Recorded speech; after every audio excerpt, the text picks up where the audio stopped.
নমস্কার, সকলকে বিশুক দিবাতে স্বাগত। আর আজকে আমরা গয়া ছেড়ে চলে যাচ্ছি, এই হোটেলেই ছিলাম।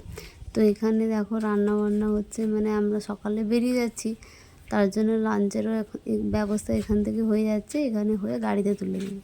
আর ঠিক এই সময় এসছে বেডশিট গামছা নিয়ে বিক্রি করতে, তো সেখানেই জড়ো হয়ে সবাই কেনাকাটা শুরু করে দিয়েছে।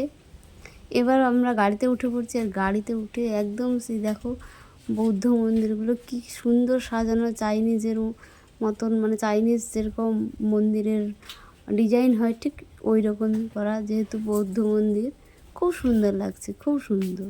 পাশে পুরো রাস্তাটাই একদম ওই মন্দিরে ভরপুর, মানে ভর্তি হয়েছে। আর এই মন্দিরে কি সুন্দর ডিজাইন করা, খুব সুন্দর লাগছে। কিন্তু বাস তো আর দাঁড়াবে না, ইচ্ছে করছে যেন মন্দিরের ভেতরে ঢুকতে দাঁড়িয়ে, তবে বাস তো আর দাঁড়াবে না। কিন্তু আমরা ডিরেক্টলি বাড়ি ফিরবো না, এখান থেকে আরও একটা মন্দির দর্শন করে যাব। আর বাস দাঁড়িয়ে গেছে বাস স্ট্যান্ডে, এখান থেকে কিছুটা হেঁটে, মানে কিছুটা মানে প্রায় 1 কিলোমিটার মতো হেঁটে যেতে হবে। তো টোটো ধরা যেত, কিন্তু যেহেতু আমরা এসছি ইসকনের সঙ্গে, তো হরিনাম করতে করতে আমরা সবাই চলে যাব। আর ইনি আমার মাসি, ছোটো মাসি, আর আমার মা, শাশুড়ি মা। আর এখানে আমার পিসিও দাঁড়িয়ে আছে, এই যে।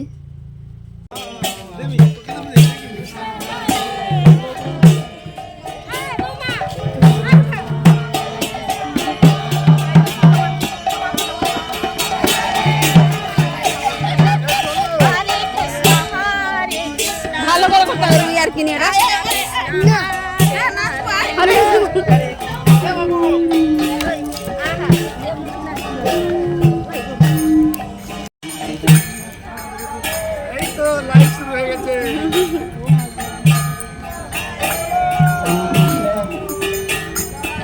আর এই হচ্ছে আমার ভাগ্নি, ছেলে আর ওর বাবা মিলে সামনে দৌড়ে দৌড়ে পালিয়ে যাচ্ছে, যেহেতু প্রচণ্ড রোদ হয়েছে, রোদে তাকানোই যাচ্ছে না। আর আমরা পেছনেই আছি। আর পেছনে দেখো ওরা হরিনাম সংকীর্তন করতে করতে আসছে সবাই মিলে।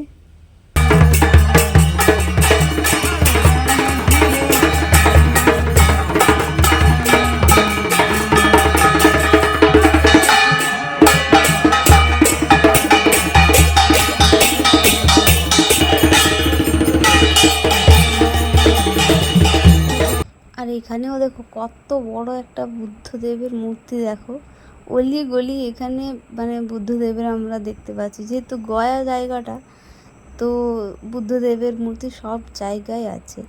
আর এখানে আমরা পৌঁছে গেছি, এখানে দেখো সব মানে বৌদ্ধ ধর্মী যারা, তারা এখানে কিছু একটা কারণে আন্দোলন করছেন, তো শান্তি বজায় রেখে। আর সেটা হয়েছে কি, আমরা তো ওই আমাদের যারা আছেন স্কনের যে ধর্ম দীক্ষিত, যারা হরিনাম করতে করতে আসছিলেন, তো ওনারা সেই জন্য রেগে গেছেন, আর এখানে সমস্যা একটা হয়ে গেছে। আর সেই সমস্যার সমাধান মিটিয়ে এসছি আমরা এখানে ভেতরে। কিন্তু এলে কি হবে, এখানে পুরো টোটালি এতটাই রেস্ট্রিকশান যে এখানে মারছে ওরা কোনো কারণে, আমরা জানি না, কোনো কারণে হয়তো হবে। এখানে আমাদের মোবাইল আর জুতো ব্যাগ সব রেখে ওই যে মন্দির দেখতে পাচ্ছ, ওইখানেই যেতে হবে, এই গেট দিয়ে যেতে হবে। মন্দিরের ভেতরে তো নিয়ে যেতে পারলাম না, কারণ মোবাইল নট অ্যালাউড। আর আমরা মন্দির দর্শন করে এসে বাসে বসে এখন রওনা দিয়েছি বাড়ির দিকে। আর এখান থেকে জানা তো সত্যি যেতে ইচ্ছে করছে না, মানে কোথাও বেড়াতে গেলে না আমার এমনই হয় যে সেখানে যত দিন শেষ হয়ে আসবে মনে হয় না আর 2 দিন থাকলে ভালো হয়।